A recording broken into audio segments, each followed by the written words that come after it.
지금 이 밤에 잠시 이런 질문 하나를 마음에 올려두고 시작해 보겠습니다. 사람의 가치는 언제부터 정해지는 걸까요? 태어난 순간일까요? 아니면 살아가며 쌓아온 시간일까요? 우리는 흔히 역사 속 인물들을 처음부터 빛나던 사람처럼 기억합니다. 하지만 그들도 처음엔 아무도 알아보지 않는 밤을 지나왔을 겁니다. 조선의 어느 밤 별빛이 유난히 또렷하던 날이 있었습니다. 궁궐의 담장 밖 사람들의 시선이 닿지 않는 곳에서 한 남자가 하늘을 올려다보고 있었습니다. 그는 별을 셌고 그림자의 길이를 살폈으며 물의 흐름을 가만히 지켜보았습니다. 누가 시킨 일도 아니었고 누가 알아주길 바란 것도 아니었습니다. 다만 그렇게 하지 않고는 잠들 수 없었던 밤이었을 뿐입니다. 그의 이름은 중요하지 않았습니다. 사람들은 그를 이름으로 부르지 않았기 때문입니다. 그보다 먼저 붙는 말이 있었습니다. 관노.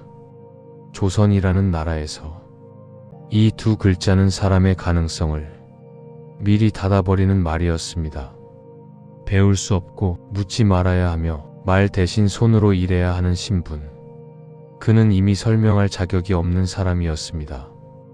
하지만 이상하게도 그는 세상을 설명하려 들지 않았습니다. 대신 세상이 어떻게 움직이는지를 혼자서 이해하려 했습니다. 낮에는 해가 어느 높이에 오르면 사람들의 움직임이 바뀌는지를 보았고 밤에는 별이 어느 방향으로 기울면 시간이 흘렀다는 것을 느꼈습니다. 누군가에게 배운 적은 없었습니다. 책을 펼쳐본 적도 거의 없었습니다. 그러나 하늘과 땅은 그에게 늘 같은 말을 반복해주고 있었습니다. 잘 보고 있으면 보인다. 그는 말을 아꼈습니다. 말은 늘 문제를 불러왔기 때문입니다. 대신 고장난 물건을 고쳤고 멈춘 장치를 다시 움직이게 했습니다. 사람들은 왜 되는지 묻지 않았습니다. 그저 이번에는 잘 돌아간다는 사실만을 기억했습니다. 그에게는 칭찬도 남지 않았고 이름도 남지 않았습니다. 그저 하루가 조금 덜 불편해졌을 뿐입니다. 이런 밤이 하루 이틀이 아니었습니다. 아무도 보지 않는 밤, 아무도 기록하지 않는 시간들이 그의 삶을 채워갔습니다. 혹시 지금 이 이야기를 듣고 계신 당신도 비슷한 밤을 지나오지 않으셨습니까? 아무도 알아주지 않았지만 묵묵히 해내야 했던 시간, 말하지 않아도 포기할 수 없었던 일, 이야기는 바로 그런 밤에서 시작됩니다.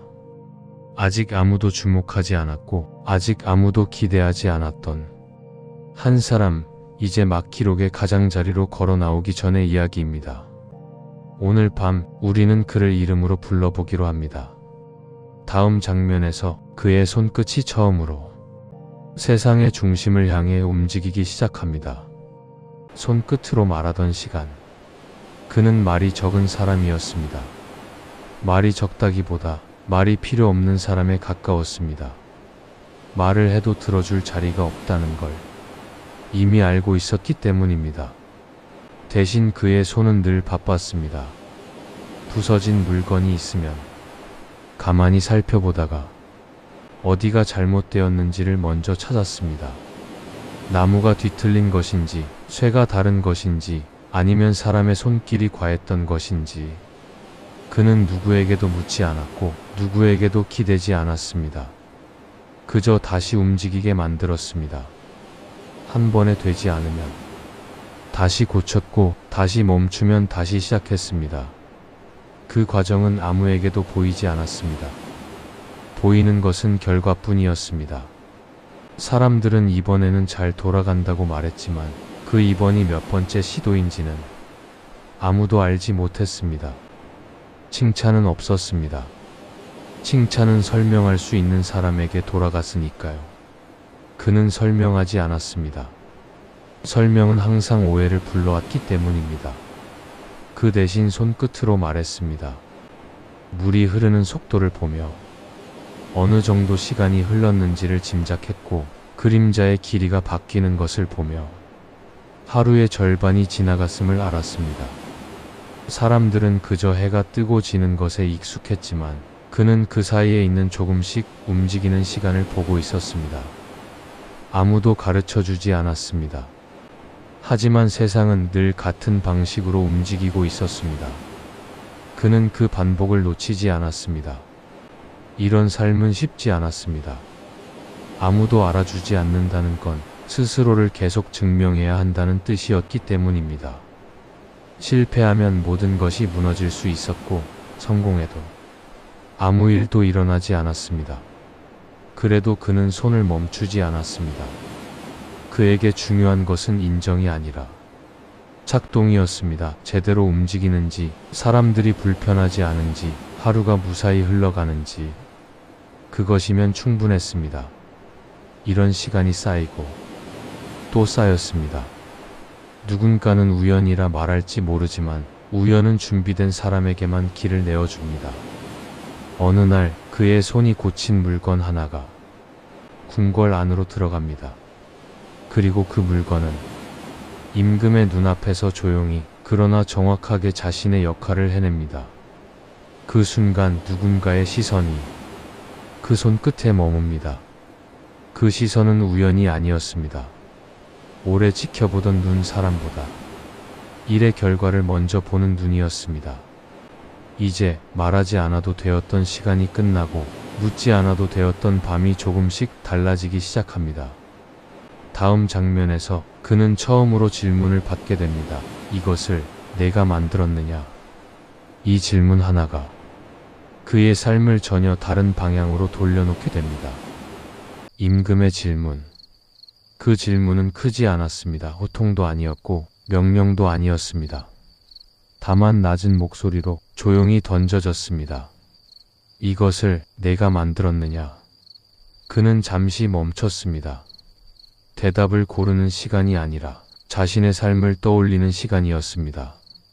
말을 하면 설명해야 하고 설명하면 오해가 따라온다는 걸 그는 이미 알고 있었습니다. 그래서 그는 늘 말하지 않는 쪽을 선택해왔습니다.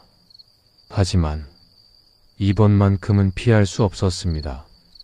그는 고개를 끄덕였습니다. 그 짧은 움직임 하나에 그동안의 밤들이 모두 담겨 있었습니다. 아무도 보지 않던 시간, 아무도 기록하지 않던 손놀림, 실패와 반복, 그리고 끝내 완성되던 결과들. 그 앞에 서 있던 이는 조선의 임금, 세종대왕이었습니다. 세종은 사람을 오래 바라보는 왕이었습니다. 말보다 결과를 먼저 보고 출신보다 쓰임을 먼저 따져보려 했습니다. 그는 그 물건을 한참 동안 살펴보았습니다. 어디가 매끄러운지, 어디가 어긋나는지, 그리고 무엇보다 왜 이렇게 만들었는지를 눈으로 읽으려 했습니다. 잠시의 침묵이 흘렀습니다. 그 침묵은 판결을 기다리는 시간이 아니라 확신을 다지는 시간이었습니다. 세종은 다시 묻지 않았습니다. 그 대신 한 걸음 더 다가와 물건을 손에 쥐었습니다. 그리고 이렇게 말했습니다.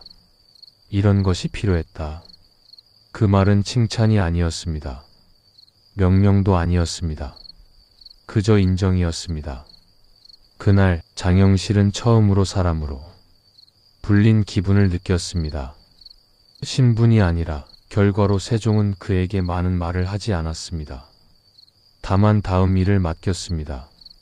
이번에는 이것을 만들어 보라.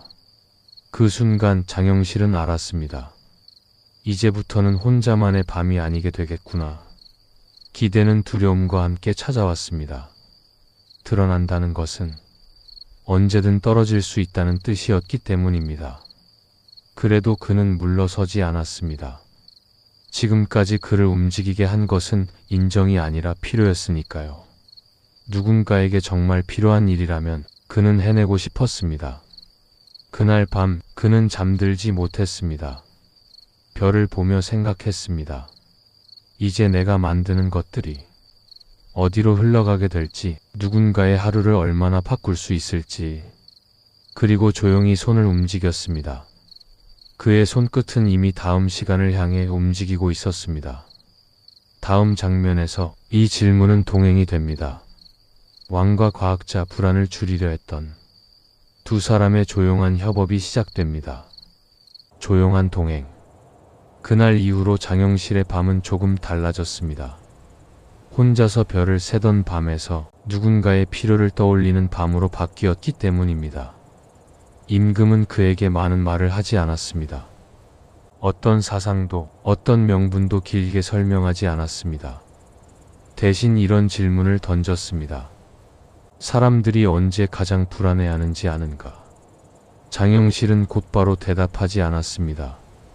그는 질문의 뜻을 천천히 곱씹었습니다. 사람들이 불안해지는 순간은 항상 비슷했습니다. 시간을 알 수 없을 때, 하늘을 믿을 수 없을 때, 내일을 짐작할 수 없을 때였습니다. 임금은 그 불안을 줄이고 싶어 했습니다. 백성이 오늘이 언제인지 알고 지금이 몇 시쯤인지 느끼고 비가 올지 말지를 조금이라도 짐작할 수 있다면 삶은 덜 흔들릴 것이라 믿었습니다. 장영실은 그 믿음을 말이 아니라 형태로 옮기기 시작했습니다. 물이 흐르는 속도를 시간으로 바꾸고 해의 그림자를 하루의 기준으로 세웠습니다. 밤에는 별의 움직임을 기록했고 낮에는 그 기록이 사람들의 하루와 어떻게 닿는지를 생각했습니다. 이 일은 쉬운 작업이 아니었습니다. 한치만 어긋나도 사람들은 다시 혼란에 빠질 수 있었고 조금만 늦어도 신뢰는 금세 흔들렸습니다. 그래서 그는 수없이 다시 만들었습니다. 한 번 만들어 놓고 끝내는 일이 아니라 매번 다시 확인해야 하는 일이었습니다. 임금은 그 과정을 재촉하지 않았습니다. 대신 기다렸습니다. 그 기다림은 명령보다 훨씬 무거운 신뢰였습니다. 장영실은 그 신뢰를 가볍게 여기지 않았습니다. 밤이 깊어지면 등불 아래에서 도구를 다시 살폈고 새벽이 오기 전까지 미세한 오차를 줄이려 애썼습니다. 그에게 일은 출세의 기회가 아니었습니다. 자신의 자리를 바꾸고 싶어서도 아니었습니다. 그저 사람들이 덜 불안한 하루를 살 수 있기를 바랐을 뿐입니다. 임금과 장영실 사이에는 화려한 대화가 없었습니다. 서로를 지켜 세우는 말도 공을 나누는 말도 없었습니다. 다만 필요가 있었고 그 필요에 응답이 있었습니다. 이렇게 만들어진 도구들은 궁궐 안에만 머물지 않았습니다. 시간은 궁궐 담장을 넘어 마을로 흘러갔고 그림자는 논밭 위에 드리워졌습니다. 사람들은 왜 그런 변화가 생겼는지 알지 못했습니다. 하지만 하루가 조금 더 예측 가능해졌다는 사실은 느낄 수 있었습니다. 장영실은 그 모습을 멀리서 지켜보았습니다. 아무도 그의 이름을 부르지 않았지만 그가 만든 시간은 사람들의 몸에 천천히 스며들고 있었습니다. 이 동행은 겉으로 보기엔 아주 조용했습니다. 그러나 이 조용함 속에서 조선의 하루는 조금씩 달라지고 있었습니다. 다음 장면에서는 이 변화가 사람들의 삶에 어떻게 닿았는지를 더 가까이에서 바라보게 됩니다. 잘 작동하던 하루. 어느 날부터였을까요? 사람들은 하루가 어제와 조금 다르다는 걸 느끼기 시작했습니다. 아침에 문을 나설 때 해가 어느 높이에 있는지를 한 번 더 보게 되었고 그림자가 길어질 즈음이면 자연스럽게 일을 마무리했습니다. 누가 가르쳐 준 것은 아니었습니다. 명령이 내려온 것도 아니었습니다. 다만 하루의 흐름이 조금 더 분명해졌을 뿐입니다. 관청의 문이 늘 같은 시각에 열리고 종소리가 같은 간격으로 울렸습니다. 사람들은 이유를 묻지 않았습니다. 그럴 필요가 없었기 때문입니다. 잘 작동하는 하루는 설명을 요구하지 않습니다. 그저 몸이 먼저 기억할 뿐입니다. 논밭으로 나가던 사람들은 해가 중천에 오르기 전 얼마나 일을 할 수 있는지를 이제는 어림짐작하지 않아도 되었습니다.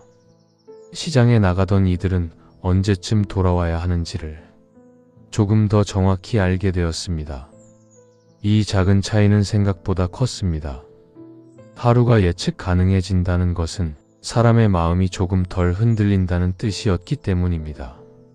장영실은 이 변화를 가까이에서 보지 않았습니다. 그는 늘 한 발짝 뒤에서 사람들의 움직임을 바라보았습니다.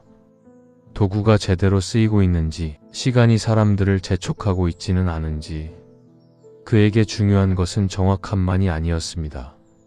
사람의 삶에 무리가 되지 않는지도 늘 살폈습니다. 그래서 그는 한번 만들어 놓고 끝내지 않았습니다. 계속해서 조금씩 고쳤고 조금씩 맞췄습니다. 사람들이 눈치채지 못하는 사이에 시간은 사람들에게 맞춰지고 있었습니다. 그 과정에서 그의 이름은 더욱 드러나지 않았습니다. 사람들은 도구를 사용했지만 그 도구를 만든 사람을 굳이 떠올리지 않았습니다. 하지만 장영실은 그 사실에 서운해하지 않았습니다. 그가 바라던 것은 기억이 아니라 지속이었기 때문입니다. 내일도 그 다음 날도 사람들이 같은 방식으로 하루를 살아갈 수 있다면 그것으로 충분했습니다. 그러나 잘 작동하는 하루는 늘 조용히 유지되지는 않습니다. 조금의 어긋남, 사소한 실수 하나가 그동안 쌓아 올린 신뢰를 흔들 수 있습니다. 사람들은 잘 돌아갈 때는 아무 말도 하지 않지만 문제가 생기면 누군가를 찾기 시작합니다. 그날이 점점 다가오고 있었습니다. 장영실은 알고 있었습니다. 드러난 자리에서 일한다는 것은 언제든 책임의 한가운데에 서게 된다는 뜻이라는 것을.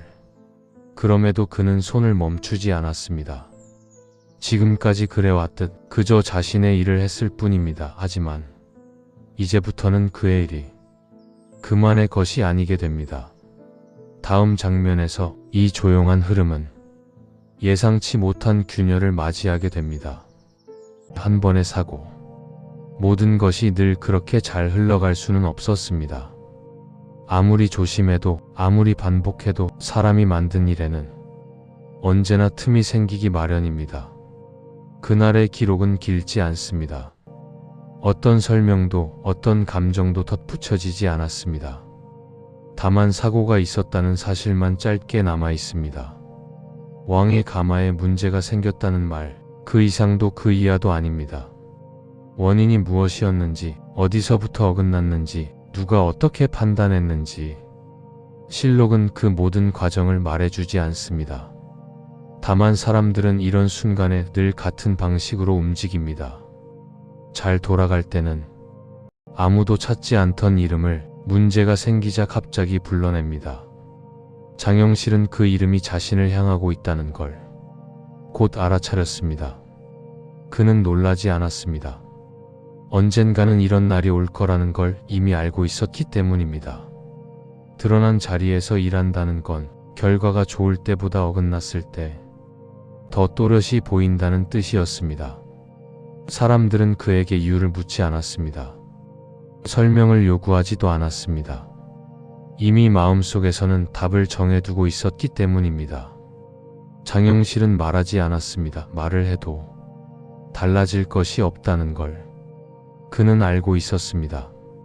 지금까지 그가 해온 일은 언제나 같았습니다. 필요가 있으면 만들었고 문제가 생기면 고쳤습니다. 하지만 이번에는 고칠 기회가 주어지지 않았습니다.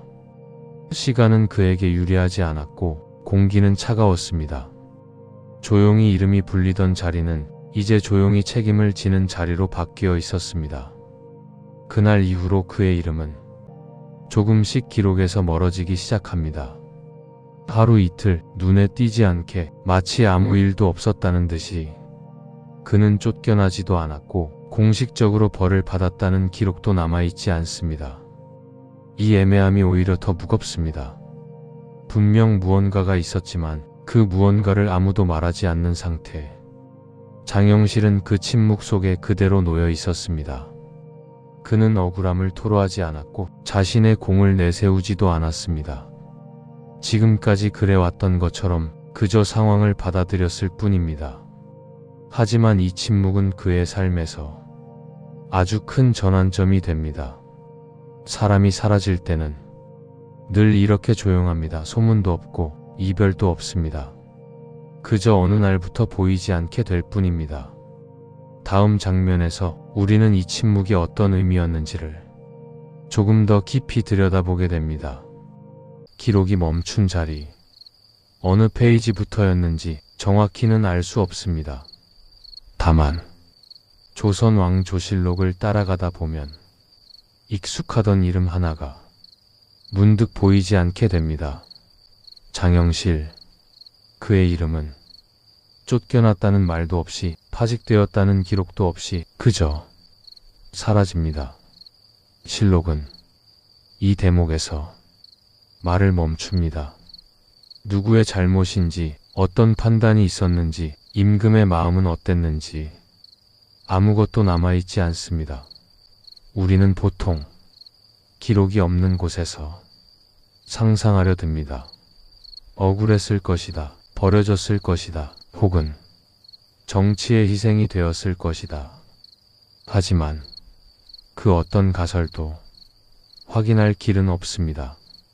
기록이 없다는 건 사실을 숨긴다는 뜻이 아니라 그 시대가 굳이 남길 필요를 느끼지 않았다는 뜻일지도 모릅니다. 장영실은 그저 사라져도 되는 사람이었을까요? 아니면 너무 많은 것을 남겼기에 굳이 더 적을 필요가 없었던 사람일까요? 이 질문 앞에서 우리는 잠시 말을 멈추게 됩니다. 그가 사라진 뒤에도 자경문은 울렸고 앙부일구의 그림자는 어김없이 움직였으며 혼천이는 하늘을 가리키고 있었습니다. 사람이 없어도 시간은 흘렀고 도구는 제 역할을 했습니다. 어쩌면 이것이 그가 바라던 모습이었을지도 모릅니다. 사람이 사라져도 일이 남는 것, 이름이 잊혀져도 하루가 유지되는 것. 그는 끝내 자신을 설명하지 않았고 자신을 남기려 하지도 않았습니다. 그저 필요한 만큼만 자리에 머물렀을 뿐입니다. 우리는 흔히 역사를 통해 위로받고 싶어 합니다. 억울함이 풀렸다는 이야기, 뒤늦게나마 인정받았다는 결말. 하지만 장영실의 삶은 그런 위로를 주지 않습니다. 대신 현실과 닮은 질문을 남깁니다. 세상은 항상 공정했는가? 능력은 끝까지 보호받는가? 그리고 그래도 자기 일을 할 수 있는가? 이 질문은 그의 시대에만 머물지 않습니다. 지금 이 밤을 사는 우리에게도 그대로 닿아 있습니다. 누군가는 오래 일했지만 기억되지 않았고, 누군가는 묵묵히 버텼지만 이름이 남지 않았습니다. 그래도 그들이 없었다면 세상은 지금과 같지 않았을 겁니다. 기록은 말하지 않았지만 삶은 분명히 흔적을 남깁니다. 이제 이야기는 마지막 장으로 향합니다. 사람은 사라졌지만 그가 만든 것들은 어디로 갔는지, 그리고 그 흔적이 지금 우리의 밤에 어떻게 닿아 있는지. 남겨진 시간, 남겨진 별. 사람은 사라졌지만 시간은 남았습니다. 자경루의 물은 여전히 흘렀고 앙부일구의 그림자는 해가 움직이는 대로 묵묵히 방향을 바꾸었습니다. 혼천이는 하늘을 가리켰고 별은 어제와 다르지 않은 자리에 그대로 있었습니다. 장영실이 사라진 뒤에도 조선의 하루는 멈추지 않았습니다. 어쩌면 그가 가장 바랐던 장면이 바로 이것이었을지도 모릅니다. 사람이 없어도 일이 이어지는 것, 이름이 지워져도 삶이 흔들리지 않는 것. 우리는 흔히 기억되기를 원합니다. 알아주기를 바라며 버텨온 날들이 있기 때문입니다. 하지만 장영실의 삶은 조금 다른 이야기를 들려줍니다. 그는 끝내 자신을 앞에 세우지 않았습니다. 대신 사람들의 하루를 앞에 두었습니다. 누군가는 해가 어느 높이에 있는지를 보고 밭으로 나갔고, 누군가는 종소리에 맞춰 문을 열었습니다. 그 하루하루가 조금 덜 불안해졌다면, 조금 더 예측 가능해졌다면 그것으로 그의 일은 충분했을 겁니다. 장영실은 위인이 되지 않았습니다. 동상도 긴 찬사도 그의 몫은 아니었습니다. 하지만 그가 만든 시간 위에서 사람들은 살아갔고, 그 위에서 역사는 흘러왔습니다. 지금 우리가 정확한 시간을 알고 하늘을 이해하며 하루를 계획할 수 있는 이유, 그 시작에는 이름 없이 일하던 한 사람이 있었을지도 모릅니다. 이 밤에 잠들기 전 당신의 하루를 잠시 떠올려 보세요. 아무도 알아주지 않았지만 묵묵히 해온 일 하나, 말하지 않아도 계속해 온 선택 하나, 그것이 누군가의 시간을 조금 덜 아프게 만들었을지도 모릅니다. 기록은 모든 사람을 남기지 않습니다. 하지만 삶은 결코 헛되게 흘러가지 않습니다. 별은 오늘도 같은 자리에 있고, 시간은 여전히 앞으로 나아갑니다. 그리고 이 밤이 지나면 당신의 하루도 다시 시작될 겁니다. 오늘 이야기는 여기까지입니다. 이 밤이 너무 길게 느껴지지 않기를 바라며, 역사가 빛나는 밤의 역밤지기였습니다. 편안한 밤 되세요.